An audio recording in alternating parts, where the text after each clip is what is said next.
Hi everyone, this is Fawn coming to you from Napa Acupuncture Practice, and today I want to talk about feet. So I have a special guest with me today. Her name is Jen, and she's going to help us to demonstrate some exercises that are really good. They're exercises that help to spread out the toes and to move each individual toe. There are nerves and tendons that run through your ankle, and by stretching each individual toe, it can help to actually relieve stress and pressure on your ankle as well. So we get 2 for 1 in terms of helping your toes, your feet, and your ankles. I guess that's 3 for 1. So let's get started. Andrea is going to help us change the angle on the camera so you can see our volunteers' feet. What's really nice about these exercises is that you can do them anywhere. Because we wear shoes now, you don't get as much individual movement of the toes, so that's what's really nice about these. So what we're going to have Jen do is she's going to lift up just her big toe, and then she's going to leave all the other toes on the floor. And I start out slow. If you can't do this, it's normal. There's a lot of people who aren't able to. You don't have to keep holding it up. And so the brain and the body have to connect with each other. So even in the beginning, if you can only do it a tiny, tiny amount, then you're doing good. And you may not actually be able to do this at all when you start off. And then over time, your body will talk to your toes and be able to do it. So do a few sets. I worked my way up to like 20. So you just lift and lower, lift and lower, lift and lower. And then when you're done with a set of those, what we're going to do is we're going to do the opposite. You're going to lift all your other toes and leave your big toes on the floor.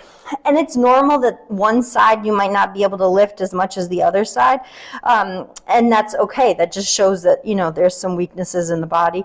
And I like these exercises, like I said, because you can do them when you're wearing shoes. You can do them when you're sitting. Your feet do have to be on the ground for best effort, because if they're up, you don't know whether or not you're getting the full range of motion. And as time goes on, you'll be able to do it more and more and get better range of motion. So just lift up and down. Yep. And I do them fairly quickly. You don't have to do them slow. And the goal is to keep the big toe down and lift all the other toes. And then when you're done with one direction, you just do the other direction. Yep, just like that. And you keep all the other toes on the floor when you're lifting just your big toe. That's perfect. Good job. Thank you. The other thing that we wanted to talk about was something called yoga toes. If you can see these, so these are, I think they're called the Bejeweled style, and they're made of silicone, and you put them between your toes. Gems.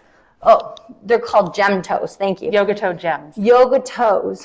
There you go. You can buy them online. And will you put them on for us?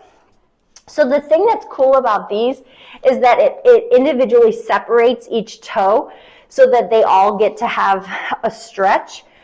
It's important that you only wear them for a short time when you're starting, because it can cause discomfort and cramping of your feet because your toes aren't used to being separated like this.